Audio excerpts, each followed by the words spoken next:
नीता को तारीफ शब्द पता ही नहीं था। घर के सारे काम वह एकदम सही सही करती थी। खाना बहुत स्वादिष्ट बनाती थी, लेकिन फिर भी आज का खाना अच्छा था। बहू, ऐसा उसकी सास कभी भी नहीं बोलती थी और पति भी कभी उसकी प्रशंसा नहीं करता था। उसने बनाया हुआ खाना चुपचाप खाकर उठकर दोनों पति और सास चले जाते थे। उसने खाना खाया या नहीं, इसका उन दोनों के कोई फर्क नहीं पड़ता था। सास को वह पसंद नहीं थी। उसके हाथों से जरा सी भूल हो गई तो सास तुरंत गुस्सा करती थी। उससे भी बुरी बात यह थी कि उसके पति और उसके बीच बातचीत का ज़्यादा नहीं होती थी और उन्होंने ये चुप्पी बनाए रखी थी। वह उस काम पर ध्यान नहीं देता था। परदेश में पढ़ाई करने गया हुआ छोटा देवर मात्र समय समय पर नीता को फ़ोन करता था, पूछता था, भाभी कैसी हो। उसका फ़ोन आने पर नीता बहुत खुश होती थी। अपना मन हल्का करने का उचित स्थान था नीता का। कुछ ही दिनों में देवर की पढ़ाई खत्म हो गई और वह घर पर आया। थोड़े समय के भीतर उसे एक अच्छी नौकरी भी मिल गई। नीता को बहुत आनंद हुआ। नौकरी लग जाने के बाद उसकी सास अपने छोटे बेटे की शादी के लिए बातचीत करने लगी, पर देवर को एक भी लड़की पसंद नहीं आती। इसने ही बोला होगा। उसे मना करने को सोचकर सास नीता को ही दोष दे रही थी। नीता को चिंतित देखकर देवर ने अपनी माँ से कहा, मैं एक लड़की से बहुत प्यार करता हूँ, मैं उसी से शादी करूँगा। उसने जिद की। देवर जी, यह बात पहले बतानी चाहिए थी ना। नीता ने ये बात अपने पति के कान पर डाली। इस बात पर उसने थोड़ी किटपिट की, लेकिन लड़की देखकर वह भी तैयार हो गया। सवाल बचा सास का। अपने छोटे बेटे का मन कैसे दुखाएगी वह। बाद में उसकी भी हाँ हो ही गई। नीता को बहुत खुशी हुई। उसे लगा एक अच्छी सहेली आ जाएगी अब साथ देने के लिए, दिल के राज बताने के लिए। पर कैसी होगी छोटी देवरानी, रस बस जाएगी हमारे साथ और इस घर में, या वह एक अलग दुनिया बसाने पर जोर देगी देवर जी को। इस विचार से थोड़ा टेंशन में आ गई नीता। कुछ दिनों के बाद नीता की छोटी देवरानी चौखट लांघकर घर में आई। देवरानी ने घर में आते ही सारे घर की जिम्मेदारी अपने हाथों में ले ली। अब सास ने अपनी छोटी बहू की ज़्यादा ही तारीफ करना शुरू कर दिया। उसे माँ जैसा प्यार करने लगी। यह सब देखकर नीता की आंखों में आंसू आ जाते। वो सोचती, मैं भी तो यही काम करती थी, फिर मेरे साथ ही ऐसा क्यों बर्ताव। अब थोड़े दिनों बाद छोटी देवरानी पूरे घर पर राज करेगी और फिर मेरी जगह वहाँ कोने में होगी। अपने ही विचारों में खो गई नीता। नीता के भाव समझने पर छोटी देवरानी नीता के हाथ अपने हाथ में लेकर बोली, दीदी, मुझे सब पता है। मुझे अपनी छोटी बहन समझिए। देखना बहुत जल्दी सब ठीक हो जाएगा।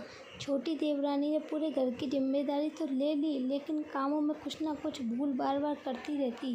फिर देवरानी नीता के पास जाती और मदद मांगती। ऐसा रोज ही होने लगा। यह देखकर सास लेकिन गुस्सा हो गई।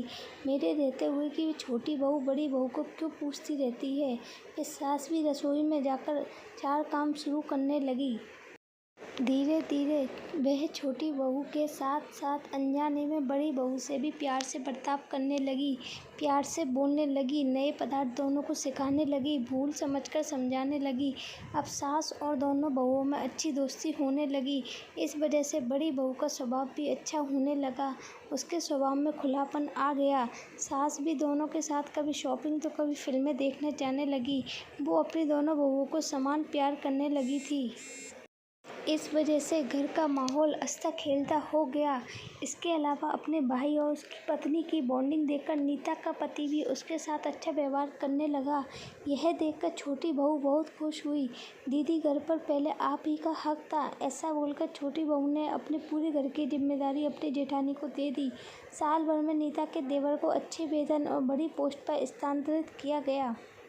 अब छोटी देवरानी भी अपने पति के साथ परदेश जाएगी और मैं फिर अकेले रह जाऊंगी। इतना ही नहीं, इतने सालों बाद सास का व्यवहार जो इतने सालों बाद बदल गया था, वह फिर से वही हो गया। तो इस विचार से नीता डर गई। देवरानी की नीता को इतनी आदत हो गई थी कि उसके बिना घर काटने को दौड़ेगा। देवरानी के आ जाने के बाद घर का माहौल बदल गया था। वह थी ही ऐसी। खुशमिजाज और ऊर्जावान, जैसा कि नाम से ही पता चलता है। यहाँ देवरानी की हालत भी कुछ अलग नहीं थी। उसे दुख हुआ कि यदि यहाँ रहना पड़ा तो अपने पति से दूर रहना पड़ेगा। नीता के देवर की जाने की गड़बड़ और देवरानी के टेंशन में होने के कारण नीता सोच में पड़ी।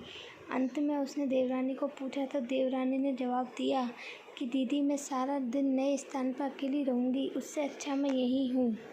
आपके देवर को बोला है मैंने, शनिवार और रविवार की छुट्टियों में आप यहाँ आ जाया करें, मैं भी उनके साथ जाया करूँगी बीच बीच में थोड़ा बदलाव के लिए। उस पर वह बोलते हैं कि मैं 6 महीनों में वापस यहाँ ही बदली कर लूँगा मैं, अपने पति की नकल करके देवरानी बोली और फिर हंसने लगी।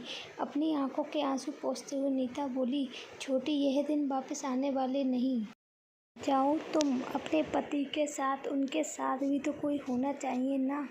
दीदी, आपने मुझे बड़ी बहन का प्यार दिया है, वैसे ही भैया के रूप में एक बड़ा भाई मिला। यह भरा हुआ संसार छोड़कर मैं कैसे जाऊं? वहाँ अकेली का मन नहीं लगेगा। 6 महीने का ही तो सवाल है, वे आते रहेंगे यहाँ पर। यह सुनकर नीता ने अपनी देवरानी को खुश होकर गले लगाया।